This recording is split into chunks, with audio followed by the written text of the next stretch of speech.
हर चुनौती से दो हाथ किए हैं हमने, आंधियों में जलाए हैं बुझते हुए दिए। राजस्थान के मुख्यमंत्री भजनलाल शर्मा आज 2 घंटा से ज्यादा राज्यपाल के अभिभाषण पर जवाब देते हुए राजस्थान के विधानसभा में बोलते हुए दिखाई दिए। मुख्यमंत्री भजनलाल शर्मा अपने पिछले भाषणों की तुलना में ज्यादा परिपक्व और ज्यादा आंकड़ों के साथ हमला करते हुए नजर आए। विपक्ष के सभी सवालों का जवाब लेकर आए थे। सबसे ज्यादा उन्होंने हमला बोला युवाओं के मामले में पेपर लीक को लेकर और अपने संकल्प को दोहराया। इसके अलावा पानी, बिजली, कृषि, सड़क ऐसे मुद्दों पर उनका जोर था और गोविंद सिंह डोटासरा, टीकाराम जूली, इन सभी कांग्रेस के बड़े नेताओं के उठाए गए सवालों का भी जवाब देते हुए नजर आए। गोविंद सिंह डोटासरा ने कहा था पेपर लीक के मसले पर 12 साल की जांच करा लो, सरकार गिर जाएगी। कीचड़ में पत्थर फेंकोगे तो छींटे तुम पर भी आएंगे। इसके जवाब में भजनलाल शर्मा ने कहा जो कीचड़ से ही सना हो उस पे हम छींटे क्या डालें। ये पेपर लीक को लेकर जो सियासत हो रही है, भजनलाल शर्मा इस बात को समझते हैं कि युवाओं का दिल जीतने के लिए नौकरियां देना जरूरी है और जो जांच का वादा किया था उस पर भी चलना जरूरी है। भजनलाल शर्मा आज तमाम मुद्दों पर तफसील से जवाब देते हुए नजर आए, बताते हुए नजर आए कि किस तरह से चुनाव से पहले कांग्रेस सरकार जाते जाते घोषणाओं का अंबार लगा गई और राजकीय घाटा को कम करते करते हम 2 साल में 8,000 करोड़ का राजकीय घाटा कम किए हैं। जो पैसे का बंदरबाट नहीं दिखाई दे रहा है वो इसलिए कि हम राम जल सेतु जो ईआरसीपी योजना है उस पर ज्यादा पैसे हम लगा रहे हैं। इसके अलावा देवास जल परियोजना पर हम अपने पैसे खर्च कर रहे हैं। यह भी बताए शेखावटी से आने वाले नेताजी पानी पिलाने का हमने वादा किया है, पानी पिला कर रहेंगे। हालांकि 2.25 साल का वक्त बीत गया है, अब आने वाला वक्त और तेजी से बीतेगा। पर कुल मिलाके भजनलाल शर्मा जो कुछ पिछले 4-5 दिनों से राजस्थान विधानसभा में सवाल उठाए जा रहे थे या फिर सदन के बाहर बोले जा रहे थे, उन तमाम सवालों का जवाब देने के लिए आए। मगर अच्छी बात यह रही जिसे लेकर विपक्ष के नेताओं ने भी तारीफ की, रविंद्र सिंह भाटी ने भी तारीफ की कि खेजड़ी काटने के खिलाफ राजस्थान विधानसभा में कानून बनाया जाएगा और जो संत अनशन पर बैठे थे उन्होंने भी अनशन तोड़ दिया है। एक अच्छी पहल है कि राजस्थान के कल्प वृक्ष को बचाने के लिए दलगत राजनीति से ऊपर उठकर एक पहल की जा रही है। बात करेंगे तमाम मुद्दों पर, बात यह भी करेंगे टीकाराम जूली किस तरह से हमला बोलते हुए नजर आए और आज हमेशा से विनोदी स्वभाव में हमला बोलने वाले टीकाराम जूली क्यों व्यक्तिगत हमलों में फंस गए और जनता के मुद्दों पर ज्यादा ध्यान नहीं दे पाए। ये विपक्ष के नेता जब कर रहे थे तो ऐसा लग रहा था कि इससे बचा जा सकता है। विपक्ष का पूरा ध्यान इस बात में था कि भजनलाल शर्मा अपने भाषणों में बोलते बोलते भटक जाते हैं, उसे हम लपक लें और इसी क्रम में उनका पूरा ध्यान लगा रहा। जैसे ही भजनलाल शर्मा अटकते थे वो उठ खड़े होते थे क्योंकि वो जानते हैं कि नए नवेले मुख्यमंत्री की कमजोरी कहां पर है। पर जिस तरह से भजनलाल शर्मा ने घोषणा की, हम हवाओं में बात नहीं करते हैं, वादों का बाजार में सौदा नहीं करते हैं। जो कहे हैं वही करेंगे, यह बताने के लिए आए थे। मगर नाई नाई कितने बाल, हुजूर सामने आ जाएंगे। पंचायत चुनाव सामने आ रहे हैं, स्थानीय निकाय के चुनाव सामने आ रहे हैं, पता चल जाएगा कि कौन कितने पानी में है। मगर उस संकल्प को जब दोहरा रहे थे तो हमारा भरोसा बढ़ता है और हम चाहते भी यही है कि पेपर लीक की जांच आगे बढ़े। जेईएन परीक्षा पेपर लीक में एफआईआर करीब 1.5 साल बाद इस खुलासे के बाद हो पाया कि जेईएन पेपर लीक था। 1.5 साल लग गए एसओजी को मुकदमा दर्ज करने में और आज खबर आई है कि और सारे फर्जी इंजीनियरों को हिरासत में लिया गया है, जिनकी गिरफ्तारी अभी दिखाई जाएगी। काम तेजी से चल रहा है, ऐसा एसओजी का कहना है। 18 से 21 के बीच के ओएमआर घोटाला जो हुआ है कर्मचारी चयन बोर्ड में, इनका कहना है कि आंकड़ों का ऐसा मकड़ जाल है कि हमें तो समझने में ही सुबह से रात लग जा रहा है और उस पर भी गंभीरता से हम काम कर रहे हैं, ऐसा एसओजी का कहना है। मगर जिस तरह से अब आरोपी कह लीजिए या जो कुछ कह लीजिए, मनोहर भादु ने आत्महत्या की है। उसने कहा कि 3 ट्रेनें गुजर गई मगर हिम्मत नहीं हो रही थी, मर जाने के अलावा कोई विकल्प बचा नहीं है, क्योंकि एसओजी में तैनात अधिकारी पैसे मांग रहे हैं, लोगों को फंसाया जा रहा है। एसओजी के बारे में कहा जा रहा है कि निजी व्यक्ति जो है एसओजी में बैठकर पूछताछ करता है, धमकाता है, किसे छोड़ना है, किसे पैसे वसूलना है, किसे फंसाना है, तय करता है। एक होटल में रुकता है तो एसओजी के एडिशनल एसपी तक के स्तर के अधिकारी उससे मिलने जाते हैं, रात को पार्टी में बैठते हैं, इसलिए कि बिश्नोई समाज के कुछ युवकों का नाम वो बता दे। अब बताने में खतरा यह है कि बता दे या फंसा दे। बचना चाहिए एसओजी को। और क्यों इस तरह से एसओजी में काम किया गया है, बच्चे कह रहे हैं एक जांच तो सीबीआई की, एसओजी की भी हो जानी चाहिए, पर पता नहीं। भजनलाल शर्मा को सुनते हैं क्या बोल रहे हैं। को बराबरी का मौका चाहिए, उन्हें नैतिकता की कहानी चाहिए, उन्हें निष्पक्ष परीक्षा चाहिए। माननीय अध्यक्ष जी, जरूरत तो प्रदेश के युवाओं में विश्वास बहाली की थी, जो हमने करके दिखाया। आज प्रदेश के युवाओं के लिए अवसरों का अम्बार लगा हुआ है। अब तक 1 लाख से अधिक पदों पर नियुक्तियां दी जा चुकी है और 1,53,000 से अधिक पदों पर भर्ती प्रक्रियाधीन चल रही है। और हाल ही में हमने युवा दिवस पर 1 लाख सरकारी पदों पर भर्तियों का कैलेंडर भी हमने जारी किया।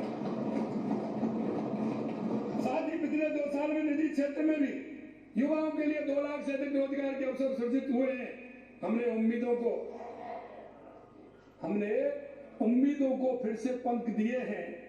आज मेहनती युवाओं का सपना साकार हो रहा है। हमने उम्मीदों को फिर से पंख दिए हैं। आज मेहनती युवाओं का सपना साकार हो रहा है।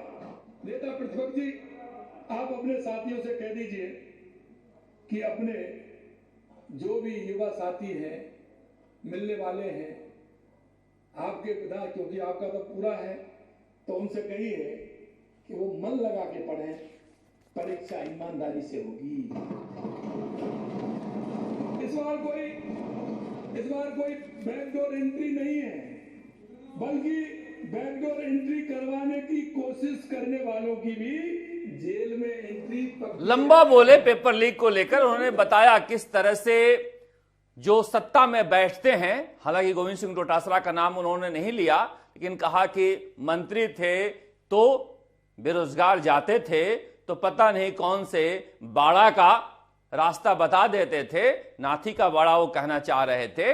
और जैसे ही सत्ता से हटे हैं, नैतिकता का ज्ञान हो गया है, उन्हें युवाओं का भविष्य अंधकार में दिखने लगा है। जब सत्ता में रहते हैं तो समझ में आता नहीं है। यह विज्ञान तो मुझे आज तक समझ में नहीं आया। मैं जितनी कहानियां कांग्रेसी विपक्ष में रहकर कर रहे हैं, ये सारी कहानियां कहते हुए हमने देखा है सतीश पूनिया और राजेंद्र राठौड़ को और सारे बीजेपी के नेताओं को। वो सारी कहानियां आप कांग्रेसी कह रहे हैं, फिर सरकार अगर बदलेगी तो फिर यही बीजेपी वाले यही कहानी सुनाएंगे जो इन दोनों कांग्रेसी सुना रहे हैं। इनका कुछ नहीं बदलता, बस भूमिका बदल जाती है। अब मनीष यादव आए थे, हरीश चौधरी भी आए थे, उन्होंने कहा कि रोस्टर प्रणाली नहीं लागू होने की वजह से एलडीसी भर्ती में एससी एसटी के युवाओं को, एमबीसी के युवाओं को भारी नुकसान हो रहा है, ओबीसी के युवाओं को। हमने कहा यही तो हरीश चौधरी कांग्रेस सरकार के दौरान भी मांग रहे थे, तब कोई सुन नहीं रहा था। मनीष यादव ने कहा हम तो तब भी कह रहे थे हमारी सरकार हो या उनकी सरकार हो, ये होना चाहिए। ये देख लेना अगली बार ये बीजेपी वाले मांग करेंगे। ये जैसे ही विपक्ष में आते हैं इन्हें अपने कर्तव्य बोध का ज्ञान हो जाता है। और यही बता रहे थे भजनलाल शर्मा कि कुर्सी पर बैठते ही प्रवृत्ति बदल जाती है और उतरते ही ज्ञान की ग्रंथि खुल जाती है। सिस्टम और रिश्तेदारी देखी जाती थी, अब इम्तिहान सवाल से सवाल हल करके पूरे किए जाएंगे, जेब में पैसे डाल के नहीं किए जाएंगे। युवाओं को नौकरी देते समय कांग्रेस सरकार में नैतिकता याद नहीं आई और अब ईमानदारी याद आ रही है। कहावत भी उन्होंने सुनाई कि राजस्थान में जब ऊंट खड़ा रहता है तो रेत दिखाई देता नहीं है, उसी तरह से सत्ता में थे तो इन्हें दिखाई दिया नहीं। कुर्सी पर बैठकर घी पी रहे थे और सत्ता खत्म हुई तो उपदेश दे रहे हैं। सत्ता में थे तो माखन खा रहे थे, सत्ता से उतरते ही मटकी फोड़ रहे हैं। पेपर लीक को लेकर जिस तरह से 2-3 दिनों में हमला बोला कांग्रेस ने, उसका वह जवाब दे रहे थे कि नैतिकता का बोध सत्ता में रहते हुए क्यों नहीं हो रहा था जो अब हो रहा है। अशोक गहलोत और वसुंधरा राजे सरकार के दौरान हुए पेपर लीक की मांग सीबीआई से जांच कराने की कर रहे हैं गोविंद सिंह डोटासरा, ये 5 साल में क्यों नहीं किया। अब कह रहे हैं कि हाँ हमारी सरकार में भी लीक हुआ था पेपर और वसुंधरा सरकार में भी लीक हुआ था, दोनों की जांच कराई जाए, भजनलाल सरकार की भी कराई जाए। तो ये सब कुछ पता था तो फिर अपने शासन में क्यों नहीं बोले। और वही हाल है, ये वाले भी विपक्ष में थे तो ऐसे ही ये भी सीबीआई जांच की मांग कर रहे थे जैसे कांग्रेसी कर रहे हैं।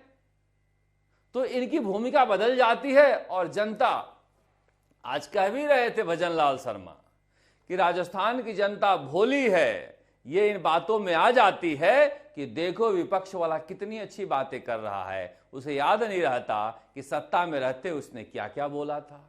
भजनलाल शर्मा जी, विपक्ष वाले जो कर रहे हैं वो जनता देख रही है। आपकी पार्टी, आप तो पहली बार विधायक बने हो, आपके पार्टी के विधायक जो थे विपक्ष के समय, उन्होंने क्या क्या बोला है उसकी भी एक सूची मंगा ली जाए। पर मैं बार बार कहता हूं सत्ता का संस्कार एक होता है। विपक्ष को लेकर तगड़ा तंज कसा भजनलाल शर्मा ने। उन्होंने कहा कि मैं दिन में बिजली दे रहा हूं किसानों को और बिजली सरप्लस कर दिया हूं, और बिजली इसलिए सरप्लस हो गई कि कांग्रेस सरकार में 40% अपनी क्षमता का बिजली उत्पादन हो रहा था और हमारे यहां 75%, 80% तक होने लगा है, इसलिए कि कांग्रेसी नकली कोयला डाल रहे थे, रोड़ा डाल रहे थे और ढुलाई में भी पैसे खा रहे थे। वही ताप घर हैं, किसानों के आंदोलन खत्म हो गए हैं बिजली के लिए। कांग्रेसियों ने कहा अब भी हो रहे हैं। भजनलाल शर्मा ने मजे लिए, कभी कोई बयान दिया हो तो बता दो, कहीं कोई आंदोलन किया हो तो बता दो। मैं यही कहता हूं कांग्रेसियों, आंदोलन तो करो ताकि बता पाओ। रोज सुबह उठते हैं, सोशल मीडिया वाले को काम दे रखा है, अखबार में जो छपता है उसका फोटो खींचकर और एक्स पर लगा देते हैं, फेसबुक पर लगा देते हैं, इंस्टाग्राम पर लगा देते हैं। अखबार वाले मेहनत करते रहें, बस इनका काम है अखबार वालों की मेहनत जो आई है समस्या उसको एक्स पर लगाना, बाकी कोई काम नहीं इनका है। इसीलिए आज ये तंज कसा तो सन्नाटा था विपक्ष की तरफ। कोई आंदोलन किए हो तो उसकी तस्वीर भी दिखा दो। एक ने नहीं बोला। टीका टिप्पणी किस चीज पर हुई? भजन लाल शर्मा अटक गए, कीचड़ पत्थर में मारा, पत्थर कीचड़ को मारा, इस तरह की बातों पर टीका टिप्पणी शुरू हो जाती है, क्योंकि इन्हें पता है कि मुख्यमंत्री की कमजोरी कहां है। मगर जब काम गिनाने की बात आई तो आज वाकई में भजन लाल शर्मा कांग्रेस पर भारी दिखाई दे रहे थे। उन्होंने एक एक करके 2023 से लेकर 22 से लेकर 23 तक के सभी सामाजिक सुरक्षा पेंशनों को लेकर गिनाया, किस महीने का पेंशन कांग्रेस सरकार में किस महीने में मिलता था। अगस्त का पेंशन अक्टूबर में मिलता था, 4 से 6 महीने बाद ये पेंशन डाला करते थे। हम तो इसे 1-2 महीने के गैप में ले आए हैं और करीब करीब समय पर डालने लगे हैं।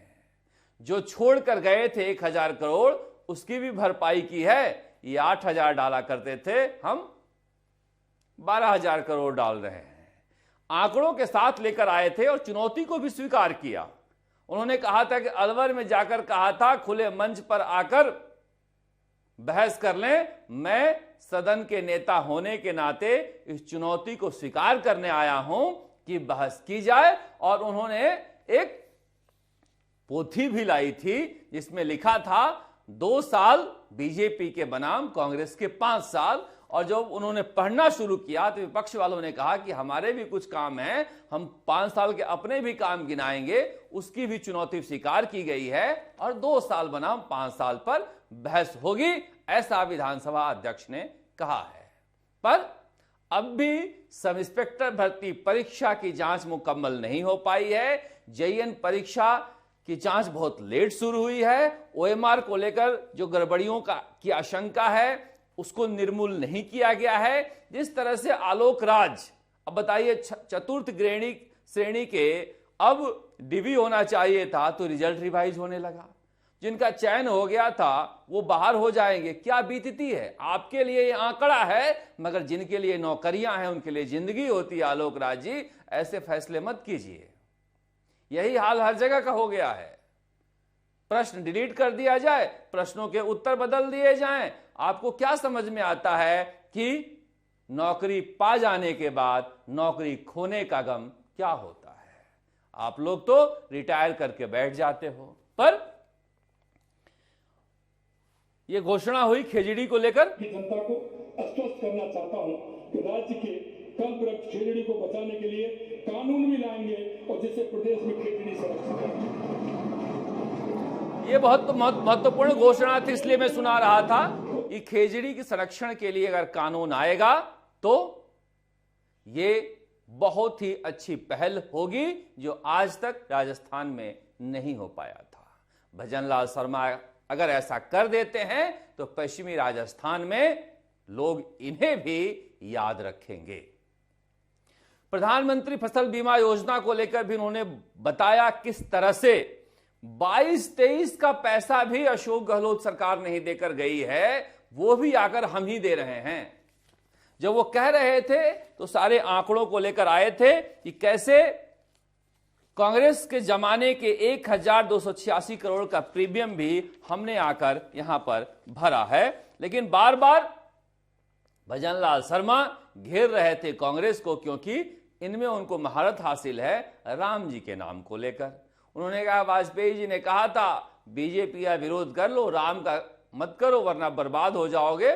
मैं आपको भी कह रहा हूं कि बीवी राम जी का विरोध मत करो, आप भी बर्बाद हो जाओगे अगर राम का विरोध करोगे तो। राम को लेकर उन्होंने खूब सारा बोला, कहा कि राम का नाम भजोगे तो फिर सुखी रहोगे। यह भी चुनौती दी कि 5 साल रुक जाओ, अभी तो इतने आए हो, आगे के 2 कुर्सियां भी नहीं भरेगी। वैसे देखिए, जो भी सत्ता में रहता है वो कहता है कि मैं चुनाव जीत ही रहा हूं, पर एक बात उन्होंने अच्छी बोली कि ईमानदारी कोई रिटायरमेंट की चीज नहीं है कि आप सत्ता से बाहर हो जाओ तो ईमानदार बन जाओ और सत्ता में रहो तो कुर्सी में रहकर कुछ याद नहीं आती।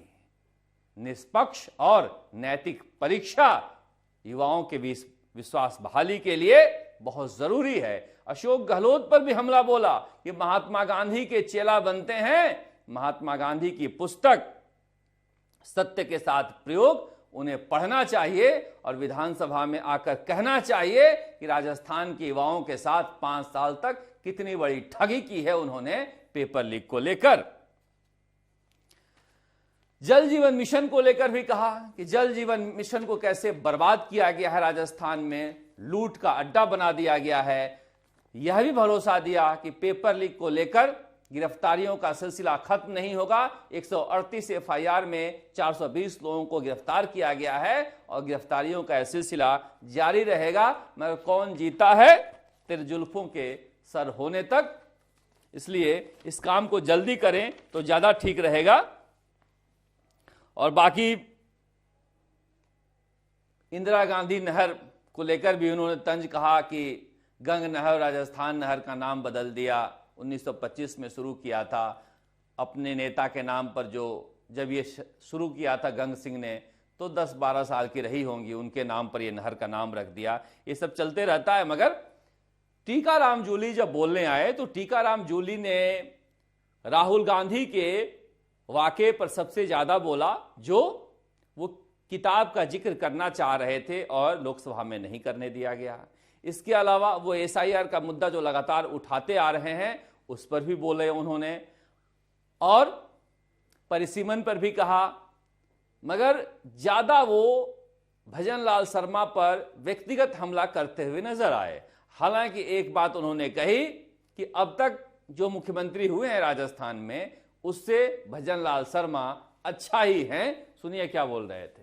बार कई लोग कहते हैं कि डीजी चले गए, फिर एक आदमी ने कहा कि अब तो सीएस भी चले गए, फिर एक ने कहा प्रिंसिपल सेक्रेटरी सीएम भी चले गए। मुझे बड़ी चिंता हुई।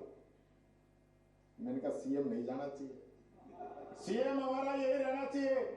कुछ भी हो आदमी ठीक है, औरों के मुकाबले ठीक है।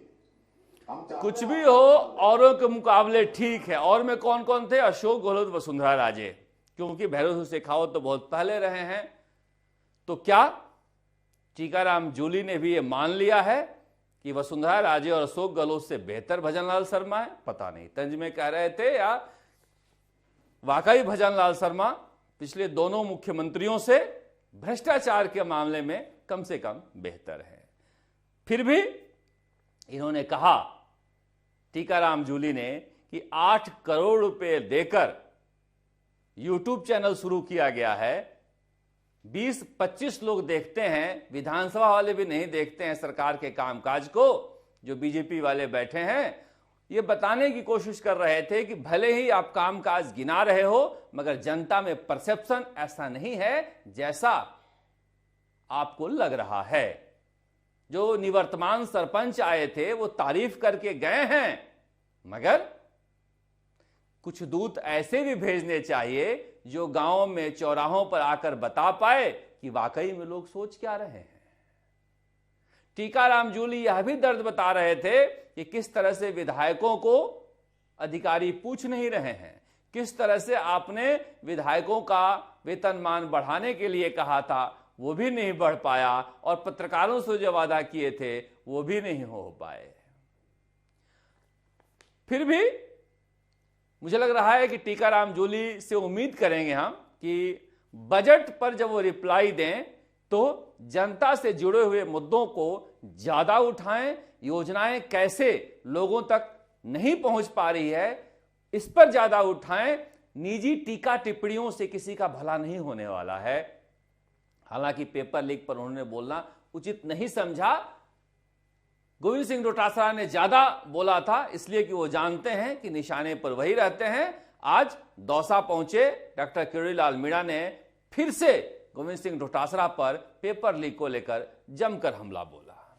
इधर हनुमान बेनीवाल भी लोकसभा में खेजड़ी बचाओ अभियान को लेकर सदन के अंदर तख्ती लेकर गए और बाहर भी बैठे रहे। हालांकि आंदोलन खत्म हो गया है। आज डीसी बैरवा जो दौसा के विधायक है कांग्रेस की, वो भी तख्ती लेकर पहुंच गए थे। तहसीलदार ने जिस तरह से अपमान किया है उस मुद्दे पर, और जब भजनलाल शर्मा बोलने के लिए उठे तब चले गए थे। हालांकि तहसीलदार को भी आज विधानसभा में बुलाया गया है। पूरे घटनाक्रम को समझने के लिए, क्योंकि डीसी बैरवा ने इसे विधायकों के जनप्रतिनिधि के अपमान के साथ जोड़ दिया है। ये वो आंदोलन था खेजेड़ी का जो मैं आपको बता रहा था, ये खत्म हो गया है, अच्छी बात है। पर मुझे लग रहा है कि भजनलाल शर्मा के लिए बजट की घोषणा एक बड़ी चुनौती होगी। इस बार जिस तरह के बजट केंद्र सरकार ने दिए हैं, मैं बार बार कह रहा हूं कि प्रधानमंत्री नरेंद्र मोदी के लिए हाथ कसने के लिए 2026 ही था। 27 में उत्तर प्रदेश का चुनाव और 28 में बाकी राज्यों के चुनाव और अगले साल लोकसभा का चुनाव, इसलिए 2026 में हाथ कसा है। उस कसे हुए हाथ में क्या क्या ये दे पाते हैं पता नहीं, पर एसओजी में जिस तरह से सब कुछ चल रहा है, जिसे लेकर हनुमान बेनीवाल भी कह रहे थे कि पीछे वाले कमरे में क्या क्या होता है, और मनोहर भादु ने जिस तरह से आत्महत्या की है। अब देखिए, कोई आरोपी मरने के बाद संत नहीं हो जाता, मगर अगर वो ये कह रहा है कि एसओजी के अधिकारी जबरन फंसाते हैं, पैसे मांगते हैं, तो उसकी निष्पक्ष जांच जरूरी है। गोविंद सिंह डोटासरा ने भी एसओजी के अंदर जो कुछ खेल हो रहा है उसकी जांच की मांग की है। क्या वाकई में वहां पर फंसाने और निकालने का खेल चल रहा है? ये वो थे जिन्हें विख्याता परीक्षा में गिरफ्तार किया गया था। उसके बाद आज मोर्चरी के बाहर सवाई मानसिंह अस्पताल में लोगों ने प्रदर्शन किया, धरना भी दिया, जहां अभिमन्यु पुनिया भी पहुंचे हैं वार्ता के लिए। लोगों में आक्रोश था कि एसओजी जानबूझकर कई लोगों को फंसा रही है। देखिए, बिश्नोई समाज के युवा हो सकता है अधिक आरोपी हैं, इसका मतलब ये नहीं है कि आप एक तरह से पेंटअप कर दीजिए पूरी तस्वीर को और वहां से कोई इसी समाज का एजेंट एसओजी में बैठने लगे और लोगों को फंसाने और निकालने का काम करने लगे। ये धर्मभीरू और बेहद प्रकृति के पूजक समाज है। इसमें बेहतरीन प्रतिभावान छात्र हैं जो अपने दम पर नौकरी पाए हैं। जगदीश बिश्नोई जैसे कुछ लोग वहां पर सक्रिय हुए, जिसकी वजह से कई लोग इसकी चपेट में आ जाते हैं लालचवश, जिसकी वजह से ये बदनामी ज्यादा हो गई। मगर कई गैंग अभी भी एसओजी में बहुत प्रभावी हैं। आप समझिए, कई मुकदमे दर्ज हैं जिसके बारे में एसओजी बता नहीं पा रही है, या फिर एसओजी के कई अधिकारियों को पता नहीं है, या फिर गृह मंत्री भजनलाल शर्मा को भी पता नहीं है कि एसओजी में चल क्या रहा है। वैसे ड्रग्स को लेकर भी मामला उठा और कुछ बातें माननी पड़ेगी। देखिए, ड्रग्स को लेकर कांग्रेस अच्छा आंदोलन कर रही है, विनोद झाकड़ हो या फिर सचिन पायलट हो या टीकाराम जूली ने आज बोला, मगर विकास कुमार ने एक पुलिस अधिकारी के रूप में ड्रग्स को लेकर जो मुहिम चलाई है उसकी तारीफ हर किसी को करनी चाहिए।